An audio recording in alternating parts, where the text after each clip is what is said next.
Il fait bon vivre d'habiter en France avec ses multiples aides. Cependant, les sans-abri, ces personnes recluses et exclues de notre société n'y trouvent pas leur compte. En effet, d'après la Fondation Abbé Pierre, on recense pas moins de 300 000 sans-abri en France et ce chiffre a doublé depuis 2012. Parmi ceux-ci, un quart d'entre eux se retrouvent être des jeunes, sans compter une hausse des femmes qui se retrouvent à la rue. On se rend compte qu'aujourd'hui, la situation en France ne cesse de se détériorer au fil des années sans remporter de réelles solutions afin d'aider ces personnes. Si l'on compare notre situation à celle de nos voisins européens, le fossé est immense en termes d'aide et de situation. Si l'on prend par exemple la Finlande, celle-ci fait figure d'exception tant l'aide apportée aux sans-abri est significative. Effectivement, d'après un article d'Atlantico, la Finlande est passée de 15 000 sans-abri en 1989 à 5 000 en 2021.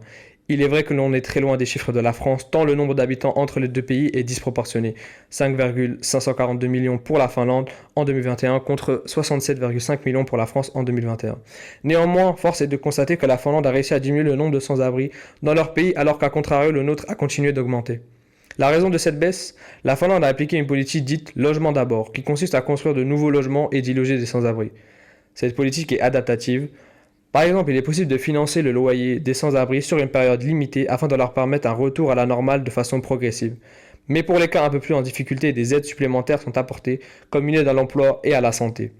Le but est d'apporter une aide qui répond aux besoins de chacun. En plus des aides locales et des services sociaux, ce plan a été établi sur tout le territoire finlandais afin d'avoir des résultats optimaux. Cette solution figure comme étant la solution qui pourrait permettre à la France de réduire le taux de sans-abrisme, mais une solution comme celle-ci existe déjà, mais n'est pas employée à sa pleine mesure puisque celle-ci n'est utilisée que de manière territoriale et non nationale. Alors, existe-t-il d'autres moyens ou approches? Les autres pays, j'en sais rien. En Inde, c'est un système de caste. Mais le système de caste religieuse et traditionnelle indienne, je vais peut-être le retrouver dans les Émirats avec un système de caste à la façon dont ils ont de faire travailler les autres nationalités qui travaillent pour eux. Avec les banquiers, on va les prendre allemands ou canadiens. Ceux qui vont faire ça, on va les prendre de telle ou telle nationalité. Puis finalement, ceux qui vont faire, qui n'ont aucun droit, ça va être les ouvriers, les coulis bengalis et autres, sur lesquels ils ont carrément le droit de vie ou de mort.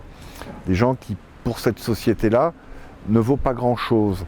Et nous, notre système, à nous peut-être de caste, philosophiquement parlant, les gens qui ont fait des grandes écoles ne sont pas ceux qui ont fait des petites écoles, et tu as des quartiers qui ne sont pas les mêmes quartiers que les autres, quoi. Donc il y a aussi un système de caste un petit peu partout. Je crois que c'est humain qu'il y ait des sortes de hiérarchies qui se sont installées.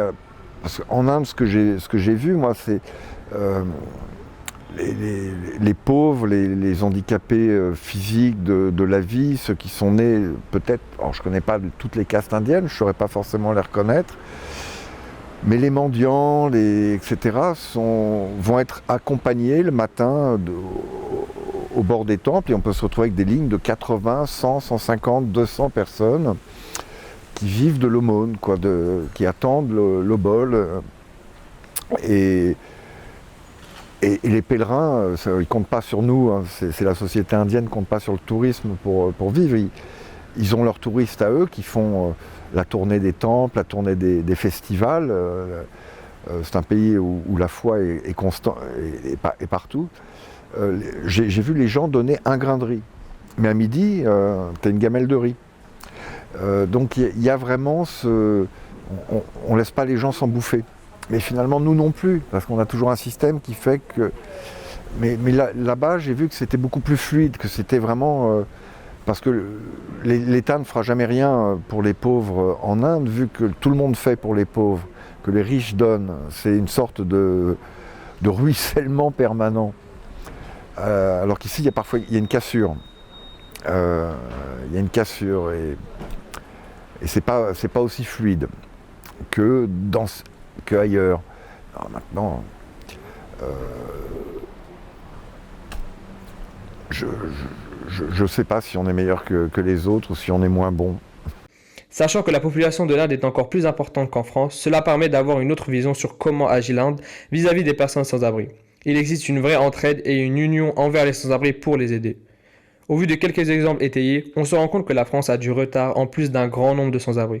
Certes, la différence de population entre les trois pays comparés est importante, cependant elle souligne les difficultés du gouvernement français pour solutionner le problème du sans-abrisme.